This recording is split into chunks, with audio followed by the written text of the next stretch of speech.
मेरी तरफ उंगली ना करे, मेरी तरफ उंगली ना करे। सारे प्रिविलेज का मामला है। पहले उन्होंने मेरी तरफ उंगली करी क्यों? एक चाय वाला इस लोकतंत्र के अंदर एक वोट के अधिकार से सीधा चाय वाले से प्रधानमंत्री बन जाता है। उस वोटर आईडी कार्ड की कोई अहमियत नहीं। एक चाय वाला क्या बात करते हो कि जिस पहचान पत्र की बदौलत एक तड़ी पार व्यक्ति इस देश का गृह मंत्री बन जाता है। जिस मैंने नाम नहीं लिया, तड़ी पार कौन है? तड़ी पार कौन है? तड़ी पार कौन है? चाय वाला कौन है? इतनी गर्माहट क्यों? क्यों इतनी मिर्ची लग गई? क्यों इतनी मिर्ची लग गई? आपको इतनी दिक्कत क्या हो गई? आपको इतनी परेशानी क्या हो गई? मैंने तो किसी का नाम भी नहीं लिया। जिस वोटर आईडी कार्ड से इनको सत्ता में चुनकर भेजा गया, जिस वोटर आईडी से देश के 128 करोड़ लोग इनको चुनकर भेजते हैं, उस वोटर आईडी कार्ड को भी ये हमारा सबूत के तौर पर मानने को तैयार नहीं। क्या हमारे देश के माननीय प्रधानमंत्री अपने माता पिता का जन्म प्रमाण पत्र दिखा पाएंगे? क्या हमारे देश के माननीय गृह मंत्री अपने माँ बाप का जन्म प्रमाण पत्र दिखा पाएंगे? क्या हमारे इस देश के रक्षा मंत्री हमारे अपने माँ बाप का जन्म प्रमाण पत्र दिखा पाएंगे? क्या आरएसएस प्रमुख मोहन भागवत अपने माँ बाप का प्रमाण पत्र दिखा पाएंगे? अगर ये संभव नहीं है, क्या उन्हें डिटेंशन सेंटर भेजा जाएगा? अगर वो लोग डिटेंशन सेंटर नहीं जाएंगे तो इस देश का आम गरीब मजलूब परिवार का सदस्य क्यों डिटेंशन सेंटर जाएगा? ये सवाल आज इस लोकतंत्र के मंदिर में केंद्र सरकार से पूछना चाहती हूँ।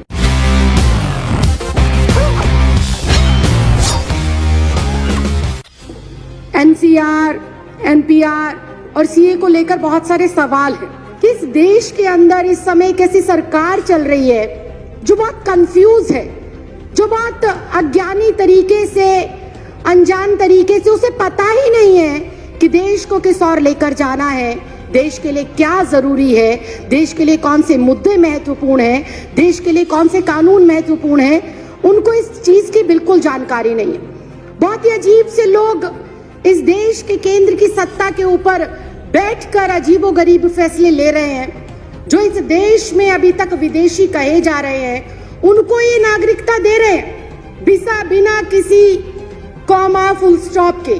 और इस देश के अंदर जो सदियों से, दशकों से रह रहे हैं, उनको ये कहते हैं कि अगर तुम इस देश के नागरिक हो तो तुम्हें कागजात देने पड़ेंगे, तुम्हें प्रूफ करना पड़ेगा कि तुम इस देश के नागरिक हो। ये अजीब विडंबना है। हमारे पास वोटर आईडी कार्ड है, हमारे पास आधार कार्ड है, हमारे पास पैन कार्ड है, हमारे पास पासपोर्ट है, उनको ये हमारे कागज नहीं मानते। जिस वोटर आईडी कार्ड से इनको सत्ता में चुनकर भेजा गया, जिस वोटर आईडी से देश के 128 करोड़ लोग इनको चुनकर भेजते हैं, उस वोटर आईडी कार्ड को भी ये हमारा सबूत के तौर पर मानने को तैयार नहीं। बहुत ही हास्यास्पद बात है कि जिस पहचान पत्र की बदौलत एक तड़ी पार व्यक्ति इस देश का गृह मंत्री बन जाता है। जिस मैंने नाम नहीं लिया, मैंने नाम नहीं लिया, मैंने नाम नहीं लिया, मैंने नाम नहीं लिया, मैंने नाम नहीं लिया, ये ऑन रिकॉर्ड है, मैंने नाम नहीं लिया। आप अपना भाषण जारी रखिए ना। मैंने नाम नहीं लिया। मैं अध्यक्ष जी, आप मेरी तरफ उंगली ना करें, मेरी तरफ उंगली ना करें। सारे प्रिविलेज का मामला है। पहले उन्होंने मेरी तरफ उंगली करी क्यों? अपनी बात कहते रहिए। अध्यक्ष जी, मैं बहुत शांति से और शालीनता से ये कह रही हूँ कि जिस पहचान पत्र की बदौलत एक आम साधारण नागरिक एक तड़ी पार को चुनकर देश का गृह मंत्री बना सकता है। आगे बढ़िए। एक चाय वाला, एक चाय वाला, एक चाय वाला, एक चाय वाला, एक चाय वाला, एक चाय वाला इस लोकतंत्र के अंदर एक वोट के अधिकार से सीधा चाय वाले से प्रधानमंत्री बन जाता है। उस वोटर आईडी कार्ड की कोई अहमियत नहीं। क्या बात करते हो? क्या बात करते हो? और मैंने किसी का नाम नहीं लिया। आपको कोई आपत्ति है? आप माननीय अध्यक्ष जी से बात करें। आपको कोई आपत्ति है? आप माननीय अध्यक्ष जी। तड़ी पार कौन है? तड़ी पार कौन है? तड़ी पार कौन है? चाय वाला कौन है?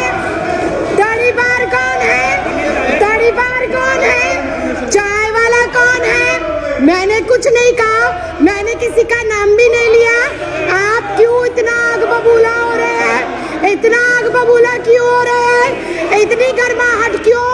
इतनी गर्माहट क्यों? क्यों इतनी मिर्ची लग गई? क्यों इतनी मिर्ची लग गई? आपको इतनी दिक्कत क्या हो गई? आपको इतनी परेशानी क्या हो गई? मैंने तो किसी का नाम भी नहीं लिया, मैंने किसी दल का नाम नहीं लिया, मैंने किसी व्यक्ति विशेष का नाम नहीं लिया। जब एक मतदाता अपने मतदान का प्रयोग कर कर मेरे जैसी एक साधारण सी लड़की, 25 गज में रहने वाली लड़की को लोकतंत्र के इतने बड़े मंदिर में भेजता है, तो वो सबसे बड़ा प्रूफ होना चाहिए। बाबा साहब भीमराव अंबेडकर ने वोट डालने का अधिकार सबको दिया, और वो वोट डालने का अधिकार इस बात को सिद्ध करता है कि हम इस भारत देश के नागरिक हैं। मैं सिर्फ इतना कहना चाहती हूं कि 1989 से पहले कानूनन ऐसी कोई प्रतिबद्धता, ऐसी कोई मजबूरी या अनिवार्य नहीं था कि कोई भी जो बच्चा पैदा होगा, जो भी व्यक्ति जन्म लेगा, उसका जन्म प्रमाण पत्र बनाया जाए। ऐसी कोई पॉलिसी नहीं थी। जब ऐसी पॉलिसी पहले नहीं थी तो मुझे समझ नहीं आता एनपीआर, एनआरसी और सीए के लिए माँ बाप का जन्म प्रमाण पत्र हो अनिवार्य, ये किस बिहाफ पर लिखा गया, ये बिल्कुल समझ के परे। और फिर एक बार फिर से विपक्ष को हो सकता है मेरी बातों से आघात पहुंचे, लेकिन ये कटु सत्य है कि अगर ये कंपलसरी है कि एनपीआर, एनआरसी और सीए के लिए अपने अपने माता पिता का जन्म प्रमाण पत्र दिखाना जरूरी है, तो क्या हमारे देश के माननीय प्रधानमंत्री अपने माता पिता का जन्म प्रमाण पत्र दिखा पाएंगे? क्या हमारे देश के माननीय गृह मंत्री अपने माँ बाप का जन्म प्रमाण पत्र दिखा पाएंगे? क्या हमारे इस देश के रक्षा मंत्री हमारे जो ये एनसीआर, एनपीआर और सीए है, इसके माध्यम से अपने माँ बाप का जन्म प्रमाण पत्र दिखा पाएंगे? क्या इस देश के माननीय राष्ट्रपति अपने माँ बाप का जन्म प्रमाण पत्र दिखा पाएंगे?